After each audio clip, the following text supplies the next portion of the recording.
اه يا حبايبي، خلصنا الاكله الحلوه بتاعتنا ديت، ما شاء الله جميله جدا روعه. لو جربتوها والله انا واثقه ان شاء الله هتعجبكم وتنول اعجابكم. وبشكركم جدا في نهايه الفيديو بتاعي، بس بقول لكم قوموا بقى شوفوا الطريقه من الاول وشوفوا الاكل الجميل ده خلص ازاي واتعمل ازاي. ويا رب ينول اعجابكم. بقول لكم بس اللي لسه ما اشتركش عندي في القناه يتفضل يدخل يشترك، فعل زر الجرس، يكتب لي كومنتات، ويا ريت تشيروا الفيديو. وما تنسوش اللايك يا حبايبي، ما تنسوش اللايك. وبشكركم جدا لحسن استماعكم للفيديو. وبشكركم جدا يا حبايبي، شكرا لكم، مع السلامة يا حبايبي. السلام عليكم ورحمة الله وبركاته. ازيكم يا حبايبي؟ يا رب تكونوا بخير. النهارده هنيجي نعمل ان شاء الله اكله كده سريعه وسهله والله ان شاء الله وبسيطه، هتعجبكم جدا. وهنغير شويه في الفراخ. هنعمل صينيه فراخ كده بتتبيله معينه غير كل الاصناف اللي احنا بنعملها بقى. هنغير شويه فيها. دي ان شاء الله هتبقى على طريقتي حلوه جدا، مجرباها كتير وبعملها وبتبقى جميله جدا. هنشوف ان شاء الله مع بعض هي دلوقتي هتتعمل ازاي صينيه الفراخ دي. بكل سهوله. نعمل جنبها بقى ان شاء الله طبق مكرونه، نعمل جنبها رز ريزوتو اللي هو الاصفر. نعمل جنبها ناكلها بعيش وطحينه وسلطه. هي بتتاكل بكل طريقه زي ما انت تحبي. هيكون معانا ان شاء الله النهارده مع بعض. نشوف بقى. عندي الفرخه اهي ما شاء الله كيلو ونص. حلوه جدا.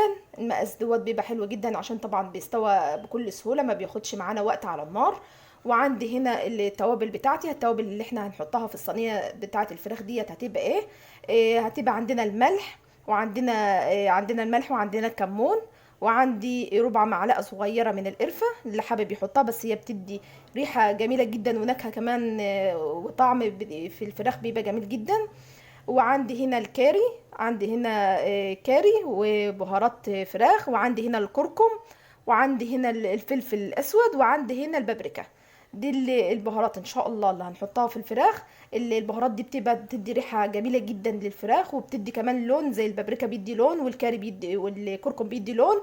فالحاجات دي بتدي لون وكمان قيمه غذائيه عاليه، لان الكركم زي ما انتم عارفين، زي ما انا قلت لكم قبل كده كتير، ان هو فيه مضادات الاكسده. وكمان وكمان كل التوابل دي ما شاء الله بتخلي لها ريحه وطعم يجنن.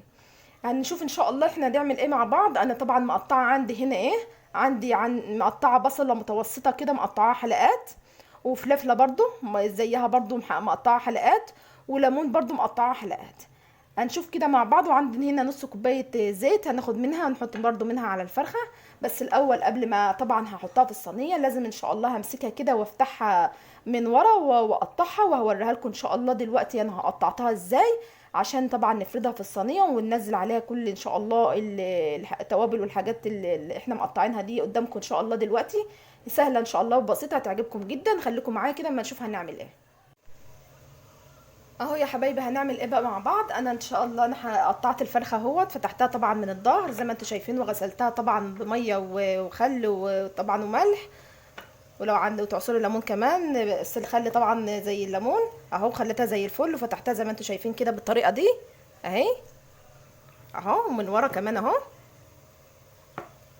هنعمل ايه بقى. هنجيب الصينيه بتاعتنا ده اهي، نفردها فيها. بسم الله الرحمن الرحيم.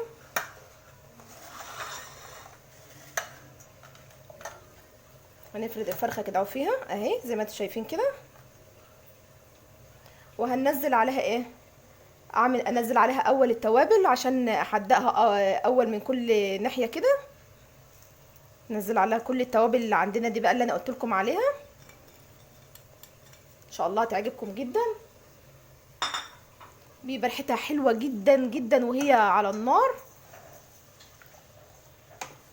ندعكها كده بقى بالتوابل اللي عندنا دي كلها، ونعملها كمان من الناحيه التانية عشان تبقى كلها فيها التوابل بتاعتنا اهو زي ما انتم شايفين كده. توابل اصلا عايز طريحه من قبل ما تتحط على النار، والله بجد تحفه اهو. اهي كلها اخدت من التوابل بتاعتنا اهي.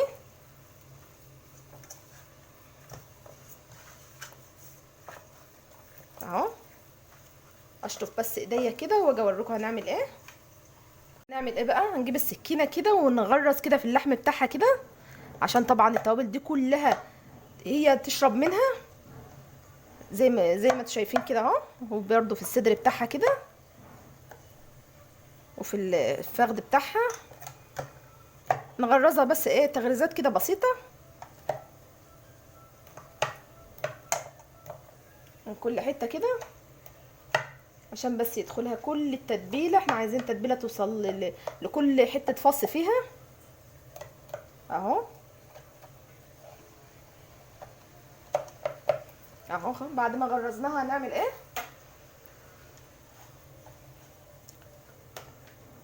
هننزل اول اللي انا مقطعه البصل، بصل وفلفله خضراء، او ممكن فلفله او الوان برضو، وعندي شرايح الليمون هننزلهم بقى كلهم عليها كده عشان ياخدوا برضو بالتتبيله بتاعتها اهو.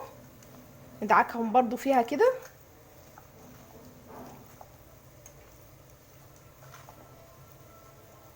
الليمون طبعا بيديها مزازه، مش هقول لكم بتبقى حلوه ازاي.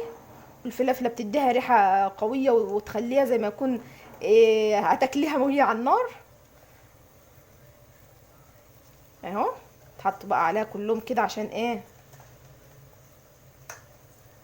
يشرب من كل التتبيله اللي عندنا. وعندنا هنا نص كوبايه الزيت ننزلها بقى عليها كده اهو، برضو ندعكهم برضو كويس مع بعض كده اهو. والليمون اهو اهو. نجيب بقى شويه ميه، ثواني.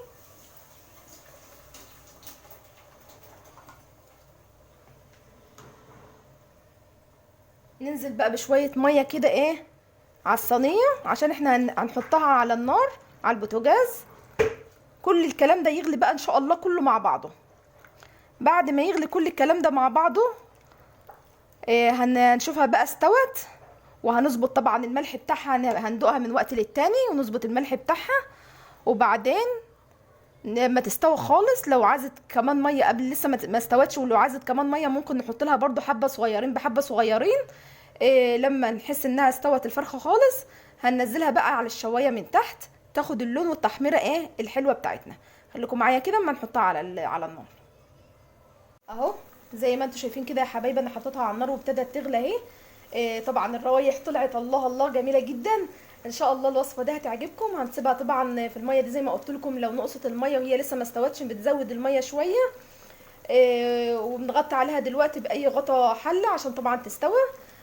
وبندوق طبعا الملح بتاعها بنظبطه طبعا. وبعد ما بتخلص ان شاء الله هننزلها على الشوايه ونحمرها احلى تحميره. خليكم معايا كده ان شاء الله، ان شاء الله. وخليكم تقوموا تعملوا احلى وجبه غدا النهارده باحلى فرخه مستويه ومحمره، وهتعجبكم جدا وسهله وبسيطه ومفيش فيها اي مجهود ولا تعب. خليكم معايا ونشوف هنعمل ايه. دلوقتي يا حبايبي هنعمل بقى الرز الاصفر او الروزيتو مع بعض. انا جبت طبعا بصله متوسطه وقطعتها قطع صغيره زي ما انتم شايفين كده، ونزلتها في الزيت. يا دوبك هي دبلت اهي، مش عايزين اكتر من كده. هنحط عليها بقى هنعمله بالكركم. نحط الكركم، نحط معلقه كبيره من الكركم.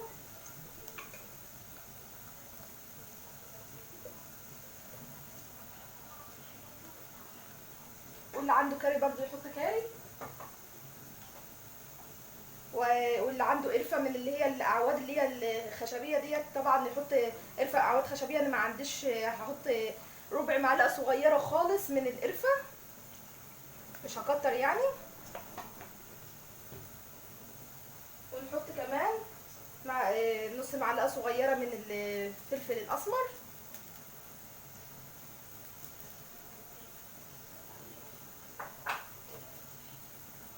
نقلبها كده.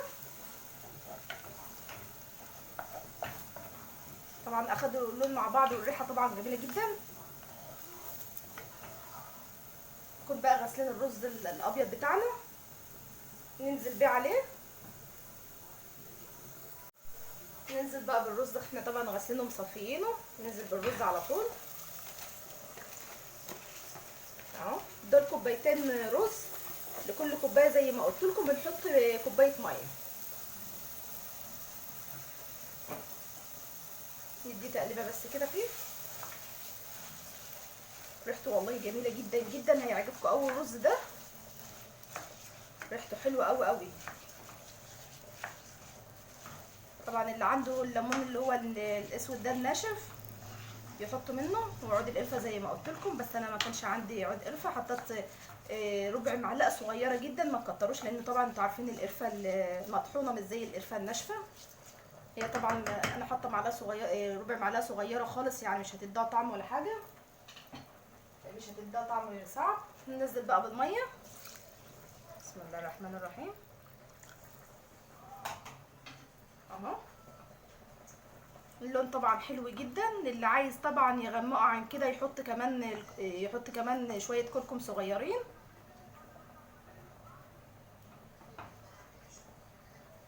اهو نظبط بقى الملح بتاعها.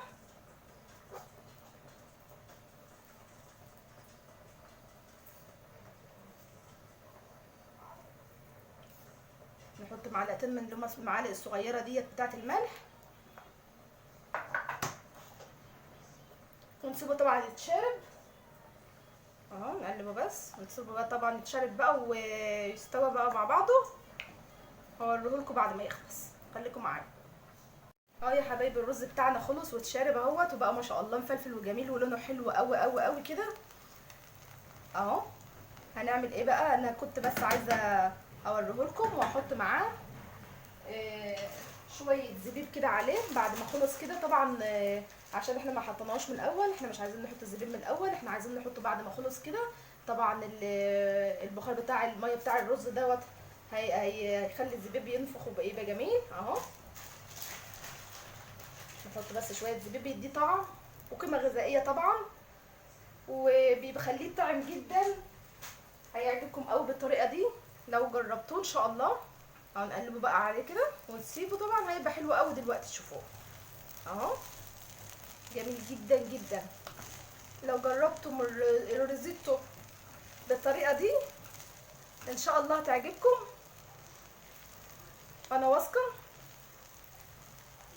وايه ما تنسوش يا حبايبي تحطوا لنا كده لايك جميل، وتشتركوا في القناه وتفعلوا زر الجرس، ما تنسوناش في دعواتكم الحلوه. اهو الرز بقى جميل جدا، دلوقتي اوريهولكم ان شاء الله بعد كمان ما نغرفه هيبقى احلى واحلى. خليكم معايا. طبعا الفرخه عندي هي استوت، وهنزلها ان شاء الله على الشوايه في الفرن واحمرها، واوريكم بقى ايه ان شاء الله التشطيبات الاخرانيه للاكله الجميله بتاعتنا دي. خليكم معايا. اه يا حبيبي الحمد لله الفرخه طلعت من الفرن، ما شاء الله عليها، ريحتها جميله جدا ومشويه طبعا ولونها حلو جدا. والصوص ده طبعا احنا ممكن بناكل منه على المكرونه او على الرز اللي احنا عاملينه، بيبقى جميل جدا وطعمه خطير، لان بيبقى نازل فيه كل التوابل والصوص كله بتاع الفرخه. دلوقتي هعمل بقى ايه. انا طبعا ولعت فحمايه كده اهي. هنعمل بقى الحركه الجميله بتاعتنا دي عشان نخليها ايه، ريحتها زي بتاعه المحلات، ونغطي عليها على طول، نغطي عليها على طول كده اهو، عشان تبقى ايه زي بتاعه المحلات بالظبط، طعمها كباب. نسيبها بقى لما الدخان بتاعها كله خلاص يطفي، هتبقى طعمه جدا. ونشوف مع بعض بقى ايه الفينش بتاع الاكله بتاعتنا النهارده. وهو يا حبايبي خلصنا الاكله الحلوه قوي بتاعتنا دي النهارده الجميله التحفه، ان شاء الله هتعجبكم، انا واثقه باذن الله. ريحتها حلوه جدا، الفراخ ما شاء الله اتحمرت واستوت بسرعه وما خدتش مننا وقت خالص. كمان الرز الاصفر بتاعنا الروزيتو اهوت بالزبيب جميل جدا وطعمه روعه، لو جربتوه ان شاء الله طبعا هيعجبكم. وطبعا المكرونه ام صلصه بتاعتنا انا ما عملتهاش معاكم، لان انا عارفه طبعا ان كلكم شطار في المكرونه، وانا عملتها معاكم كذا مره قبل كده. قطعت فيها الكبد والقوانص بتاعه الفرخه طبعا، وعملنا طبق السلطه الجميل الرائع ده. الاكله طبعا ما خدتش مننا وقت، والله اكله جميله جدا، وانا واثقه انها هتعجبكم وهتنول اعجابكم ان شاء الله. انا عايزاكم بس تجربوها وتقولوا لي ايه رايكم فيها، وتحطوا لنا لايك كده يا حبايبي تفرحونا بيه. و... وعايزه برضه اوريكم ان هي استوت برضه من جوه جدا، يعني ما شاء الله خالص، ما خدتش خالص وقت خالص على النار. ما شاء الله الفرخه خالص مستويه خالص اهي. بس هي سخنه اهي ما شاء الله. اهو الفص طبعا مستوي خالص. اهو اهو. وطبعا هيبقى طعمه جميل تحفه. مستويه خالص ما شاء الله، زي ما قلت لكم ما خدتش والله وقت ولا مجهود خالص مننا. طبعا الاكله دي ان شاء الله جديده، انا قلت لكم ان انا عاملاها بطريقه جديده للفراخ، بس ان شاء الله انا واثقه ان الطريقه دي هتعجبكم. انا مجرباها قبل كده كذا مره طبعا، وعملنا لها الفحمه الحلوه اللي هتخليها ريحتها وطعمها زي الكباب بالظبط. بشكركم جدا يا حبايبي في نهايه الفيديو بتاعي، ويا رب ان شاء الله وصفه النهارده تعجبكم وتطبقوها و... وان شاء الله تقولوا لي ايه رايكم فيها، وتكتبوا لنا كده دعوه حلوه في الكومنتات. وما تحرمش منكم ابدا يا حبايبي، اتفضلوا معانا بالهنا والعافيه، وشكرا لكم حبايبي، مع السلامه.